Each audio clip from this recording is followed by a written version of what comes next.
Never Eat Alone by Keith Farrazzi. It's kind of embarrassing to admit why I haven't reviewed this book until now. Until today, I would see this book on Audible, and I'd think to myself, what is there to Never Eating Alone other than never eating alone? I always assumed it was a sales thing, like always make sure you're making the best use of your time by having lunch with a customer. If it's not a customer, make sure it's a family member or a friend or loved one, but it can't just be you, and that's a good point for sure. I hope the book is a little bit more than just about this. On top of this, I once heard the guitarist of my favorite band ever, Dream Theater, say, the guy's name is John Petrucci, that food unifies people. Food unifies people, so it's a very social prospect. Food can turn enemies into friends, and it really unites you with others, which I'm sure is part of the reason restaurants are still a thing in 2023. But it also makes you wonder if there are any consequences to eating alone. Is the book even about this? It really isn't, guys, okay? It talks about so much more, but in this video, I'm going to talk about the different chapters, things I learned, things I liked, things I wasn't maybe so crazy about. I'm also going to go over some standout quotes, who I recommend this book to, and what books to maybe check out next. Just so you know, there are affiliate links in the description. If you buy anything through those links, like maybe this book, then I get commission, which helps me build this channel and keep making these videos. You can also get them from my Amazon storefront. But welcome back to my channel. My name is Sam, and I want to make self-growth normal, because people shouldn't have to look this information up. It should just be mainstream knowledge.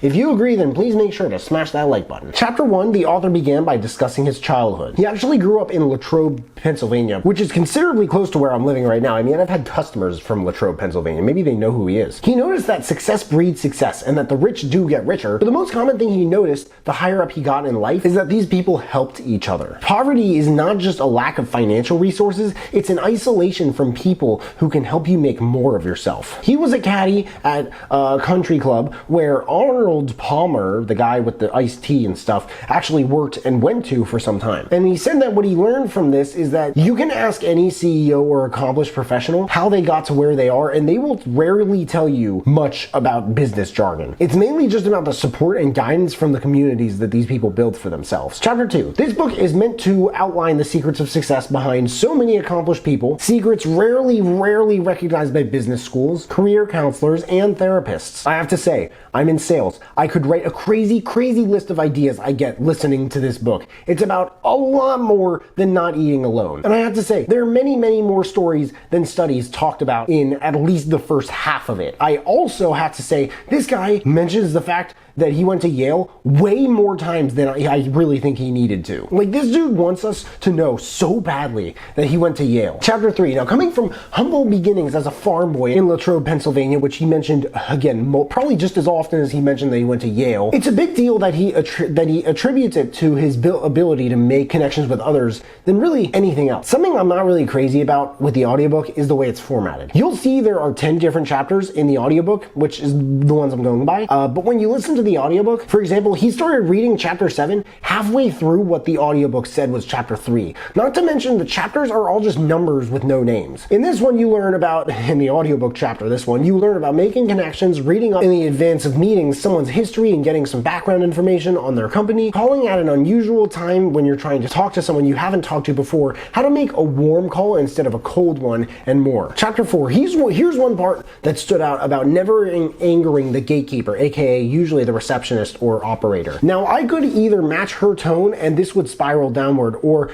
oh, I'm really sorry, I'm a personal friend of his, I just moved to the city and James suggested that I should meet Michael. And honestly, I don't even know why besides the fact that James is a good friend of Michael's. Maybe you're right, you know, maybe it's all wrong, maybe Michael doesn't know James well and doesn't want to meet me. I apologize if this is the case. By being so candid and even vulnerable, I put the assistant on alert. She now fears that she's been perhaps too gruff, perhaps inappropriate to a friend of her boss. After all, I'm just a guy following a friend's advice. You also learn about public speaking and networking. It's strange to me how much the author zigzags from topic to topic. Strange in a way that I don't know whether I like it or not.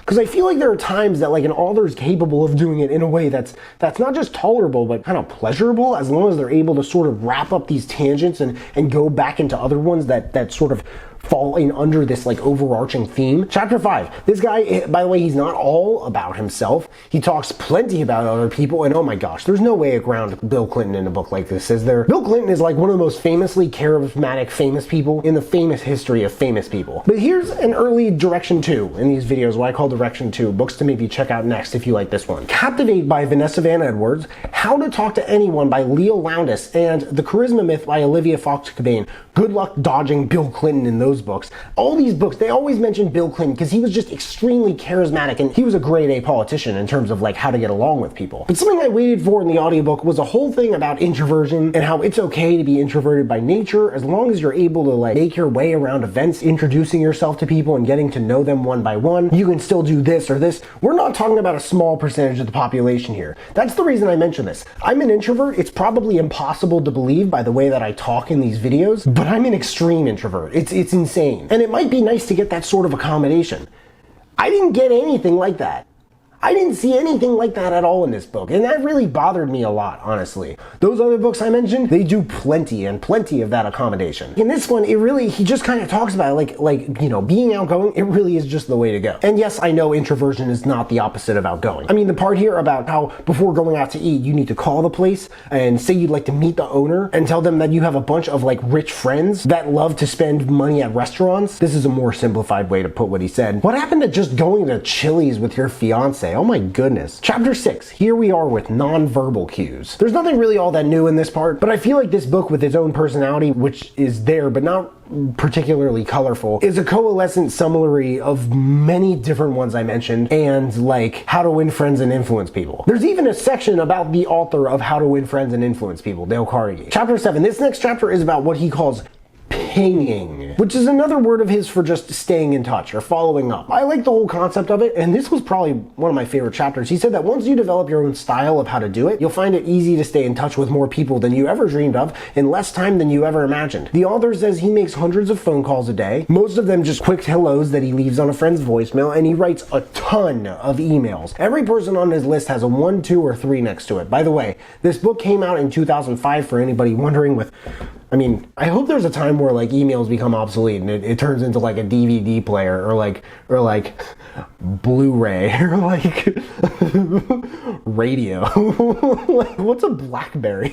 Sometimes when people talk about paying a cable bill, I'm like, dude, what's a cable bill? Like, what century are we in? Every person on his list though that he like pings, it has a 1, 2, or 3 next to it. That's how many times that in his mind they should be contacted every month. But a big reason, selfish reason, why this is so important is that, for example, he did a whole update on this list one time and he got an email a few days later saying, we talked a year ago and nothing happened from it. Now might be a better time to talk. That email turned into a $2 million account. Chapter 8. This part talks about hooks and content creation that keeps attention spans occupied. We now frame our competitive edge in terms of knowledge and innovation. We value creativity and expertise. If you can do what can be done by anyone, someone will always be willing to do it for less. Maybe not nowadays, but it leads me to think of what I believe was a Jim Rohn quote. Work harder on yourself than you do on your job. Do you do that? Do you work harder on yourself than you do on your job? The author talks way more about himself than I thought he would, especially given the subject of the book. It's not like too much, it really isn't. It's not a disturbing amount, but it has to be enough that I feel like it offsets the power of what he's trying to tell us in the book. It almost seems like the crux of the book is the golden rule, as they say, treat others the way you want to be treated. Because you never know what's like lurking around the corner. Lurking is probably not a good word, by helping and being there for others, but there's more to it than that, of course. There's a lot of strategy and persistence that goes into the successful building of a network. Where he talked about the Dalai Lama in this chapter was total fire. Like, where was this in the rest of the book? Chapter 9, the following chapter, talks about how to appeal to and work with the journalists who can make you and your network sparkle. You also learn about different places to meet people and network, like political fundraisers and sports, namely golf. Figures, given this guy's background, of course he would say golf. He said that golf is the true hub of America's business elite. But what's so critical about it is it's really the relationships, building of friendships, and camaraderie created on that course that make it such a powerful place. The experience on the court with someone is very telling, as well as about their personality. What I was saying about the Dalai Lama, there's another section in this chapter about Ben Franklin. Where was this during the rest of the book? It's beautifully written and talks about his history, the Declaration of Independence, the Constitution, the Junto, something that isn't talked about too much during history books, and so much more that he contributed to our country. It left out some screwed up things about him, but I guess he wasn't trying to teach about that. Chapter 10, I love the part about when people ask him to mentor them. If you want his help and you don't offer your help in return, he says that you should try to endear yourself to him. I wish that he wouldn't talk about himself in this. He could have just been like, you know, a lot of people I've talked to about this, or a lot of my like colleagues or friends or people I've known over the years, but he's like, you know, try to endear yourself to me. I don't know. The significance of this though, it can't be understated, and it reminded me a little bit of The Third Door by Alex Banayan. You can do this to get people further up much more easily than just reaching out. Tell them why you're special. Tell them what you have in common. Express gratitude, excitement, and passion, especially if you've been looking up to them and following their work for a very long time. The problem is usually that these people haven't had mentors before and have a very limited view of how it works. Some think there's one special person out there waiting to teach them, but mentoring is a non-hierarchical activity that transcends careers and can cross all organizational levels. Overall, this book, Never Eat Alone, it has its ups and downs. I mean, there are plenty golden nuggets of advice. There are way more stories than studies, way more, which bothered me a little. I mean, that doesn't mean there aren't any studies. It doesn't mean there aren't any talked about, but there are just so many stories. And doing this can be a way of bragging about oneself just as easily as it could be a way to say, you know, if I could do this, you could do it too. Some people might interpret it more one way than the other, and it could disturb them a little bit. It's not like he's doing the wrong thing either. So learning from his successes, it's not impossible at all, but I wonder if there were negative reviews that mentioned what I did. As it turns out, I don't mean to brag, but I was putting this generously. Most of the most helpful Audible reviews were 1 out of 5 stars. Most of them said the guy is super arrogant. They couldn't believe how arrogant he was. Some of them took a dump on the narration, which I didn't have a problem with. But if you made it from a farm in Latrobe, Pennsylvania, Latrobe of all places, seriously, to this guy with a massive network and millions of dollars and way more friends and business partners than most people might say they need, and you wrote a book about things you learned along the way, would you talk more about yourself or those people? It really seems like this guy chose the former,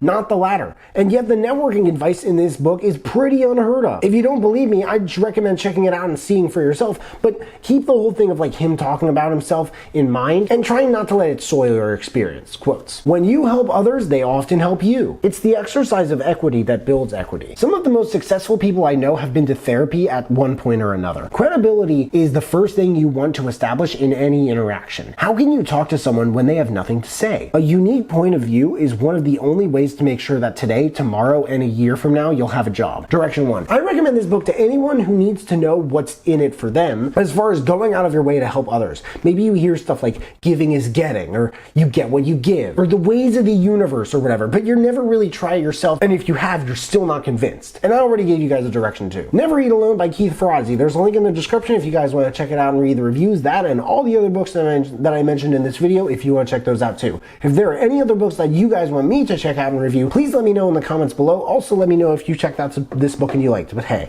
make sure to smash that like button, subscribe if you haven't already, because I don't get why people watch this far into my videos and they don't subscribe. But if you have subscribed and you want to turn it up just a notch and turn on that notification bell to get a notification whenever I drop new videos, that would mean the world to me. Thank you guys so much for watching. I really appreciate it. You can find me everywhere, and I will see you then.